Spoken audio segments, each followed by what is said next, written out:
All right, I'm with Charlie Rymer. Charlie, I hate to be rude, but I have this piece of paper here that says Charlie Rymer is going to appear here, America's favorite TV golf personality. Yeah, I wrote that. You like that, don't you? Yeah. You know what? My question is, what is Brandel going to think about that? You know what?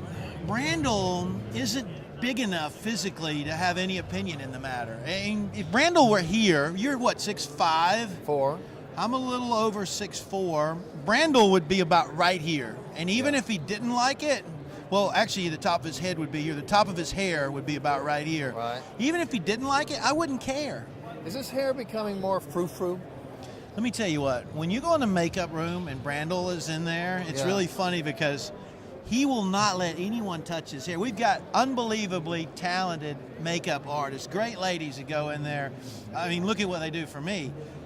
Brandel won't let them go anywhere. It's so funny. They're like, let me get it, go with a brush, and he freaks out when anybody gets near his hair. Touch his hair. Mm-hmm. And Holly Saunders isn't going to like the fact that you're America's favorite golf personality, is she? She won't talk to you for a month if she hears that. Which would be nice if that would happen. Yeah. Yeah?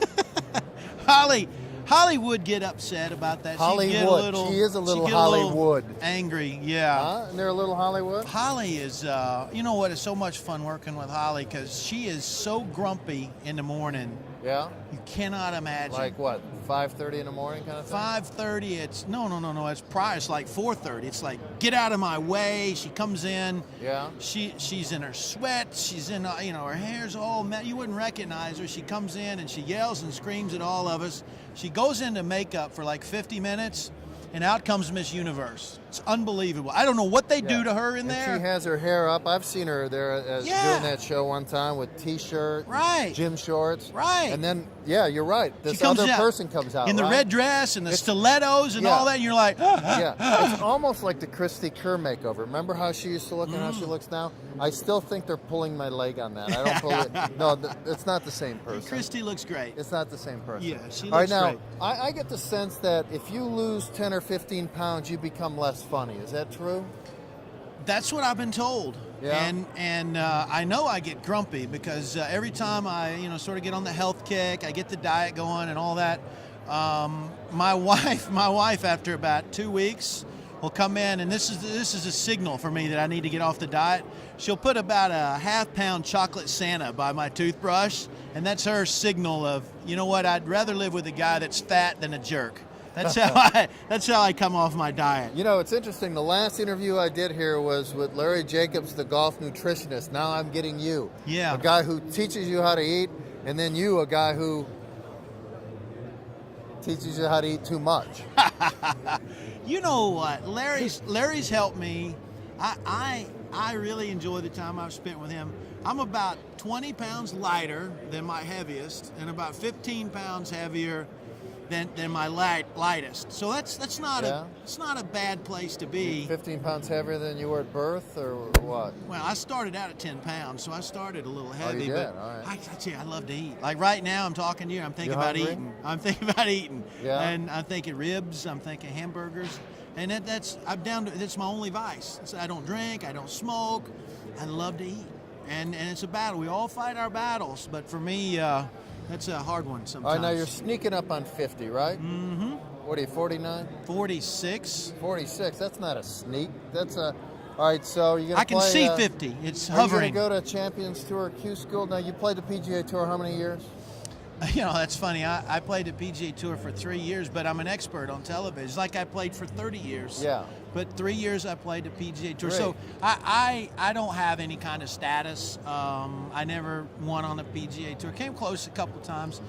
So if I had to go to Champions Tour and I was interested in playing full-time, I'd have to go to the Q School. But this is my job. This is my job right here. I like talking. I like getting that paycheck every other Friday. That ain't going to happen on the Champions Tour. But I will tell you this. I'm thinking about starting to get the game in shape when I turn 50. Maybe slide out and play an event or two. I think it'd be fun to talk about in our programming.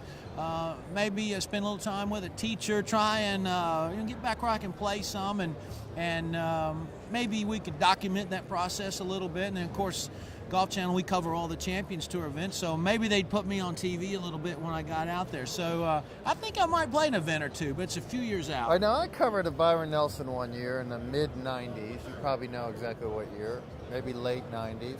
You shot 61 one day. Do I have that right? 61? Can you say that again? 61? Yeah. It was a course record there at the hard course too. A lot of people thought it was the easy TPC one. Las Colinas. Right. Yeah, and it was a windy day, and most of the holes were like uphill that day. Wasn't there some weirdness at the end of that round? No, not really. There was just solid play all day long. But that was a gross score. That was a 61 gross, yeah, that not wasn't net. Yeah, and the thing I remember about that day is I was playing with Davis Love. It's the only time I played with Davis Love. He shot 71. I got Davis by 10 that day. Now every time I see him, I say, "Hey, big fella, you think you need 5 aside today?" He just sort of grunts. He didn't like hearing that. I know. What happened to your career? Guys shoot 61. How come you only lasted out there 3 years? What happened to you? You know, I got the yips with my driver, and I really got to where I just couldn't put the ball in play. And I can tell you the day and the shot that it happened. It was sectional qualifying for the U.S. Open. Local qualifying for the U.S. Open in Columbia, South Carolina. I stood on the first tee at Wildwood Country Club, and my whole life I had a window that I looked at, and ball would start in the window and curve to the right. This day, the ball started left of the window and actually went in a window in a house, and that was it for me. I never recovered from that one shot, and I started seeing some teachers and trying to get some help, and I just couldn't get to where I could put the ball in play. And something like 23 consecutive missed cuts between the what was in the Nike Tour and the PGA Tour, going back and forth, and I was nearly busted. And so I had to do something else to make a living. Yeah. All right. Well, thank you very much, sir. Thank you. I appreciate it. All right, go eat, will you? All right, don't You're be looking rude. a little skinny. Okay. All right. That's my line. Hate to be rude.